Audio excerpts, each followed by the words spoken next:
Hi everyone, this is Susan, and today I am going to show you how to use the gold leafing that is in the Art Gallery suite of the January to June 2021 and Stampin' Up! Mini catalog.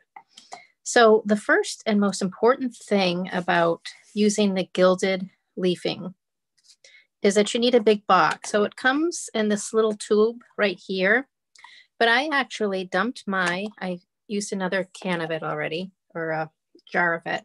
I dumped mine into this large box, and it is about a 7 by 7 inch box. And it does have a lid so that I can cover it up and leave it there, because once I put it in, I'm not taking it out. It's very fine. So I made probably 25 cards or so with the gold leafing, and I used almost all of it. So I'm thinking you could probably get 35 cards out of, and I just used a larger image, which is right here. I use this large image for most of mine because I was doing them for swaps. So I did have a quantity I was making. So when you open this up, do it carefully, pay attention when you're doing it, and make sure there are no small children or small animals around so they don't bump your arm or anything. So that's the first step. The second step is to then make sure that you stamp your image in advance. So I've already stamped my image, and I'm going to switch to my desk view here in a moment. The reason for that is on one of my attempts to stamp in my rush, well, not only my rush, but in learning how to use the product, I stamped an image, as you can see, and then it just kind of melted in. So I think the ink was still wet, and I believe that the heat and emboss powder here, or heat and stick powder, I think that it kind of adhered to the ink because the ink wasn't completely dry. So then I tried to get the gilded embossing off, or the gilded foil, and it wouldn't come off. So after that, I thought, oh my gosh, because I had to make 20 cards for my swap. And I thought, well, this is going to take me forever.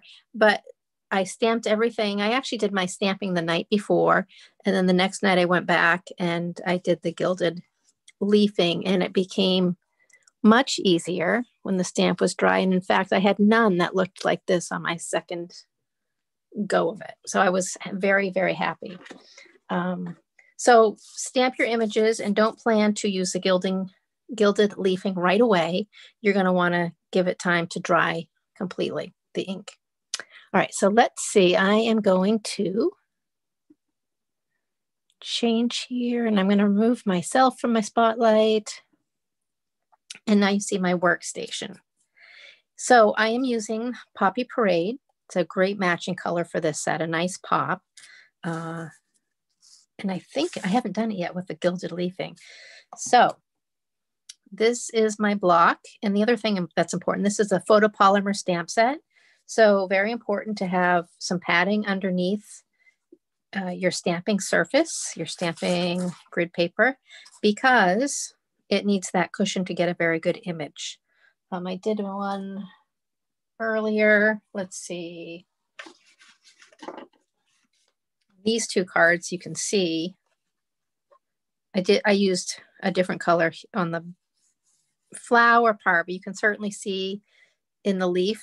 I did not use a matte for this one, but I did for this one. Same ink, same color, and having a cushion underneath just enhances the stamped image. Okay, so now I'm going to use my Versamark, which is right here. And I'm taking the accent stamp. So this adds in the little extra detail.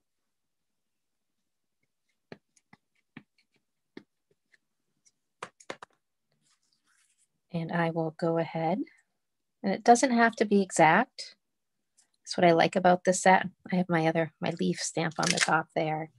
All right, so this is a process that needs to happen fairly quickly. I've stamped my Versamark. It's a lot like embossing powder. Versamark does stay moist for a little bit, but a lot depends on the climate where you are. Just trying to get any extras off. And I'm going to pour this. So I like to use a scrap piece of paper, collect the extra. So while I used a whole little bottle of the gilded leafing almost for my cards, I did not use a whole bunch of the powder. So that's good to know. That will last a while. All right, so now once I heat it, I'm going to cue everything up here. I want my box to be ready. Because it comes with bigger leaf pieces in here. As you can see, it's floaty. It's very staticky. It's on my finger. It's not coming off. There we go. It's fun to work with.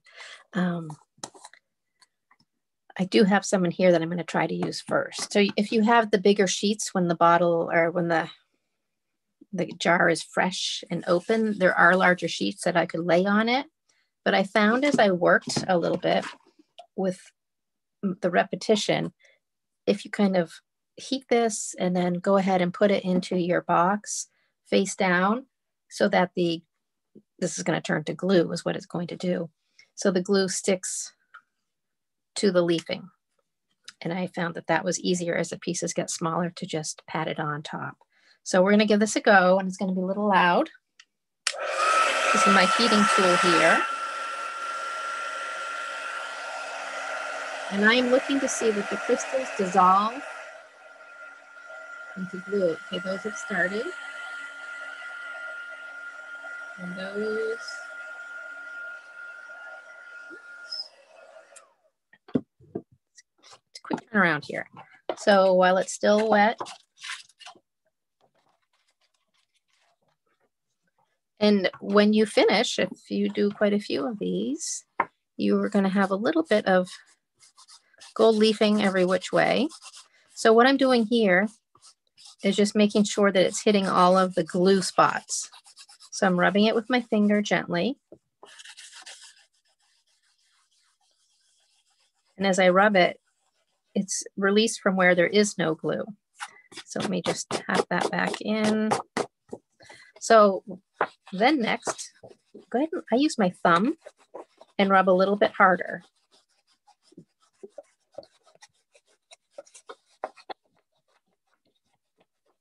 Okay.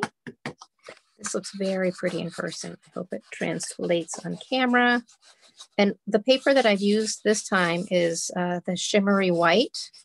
I used thick white cardstock before, and that worked very well. I did not use it on the plain cardstock because I was gonna, my plan was to cut the images out with the dies, which I did do.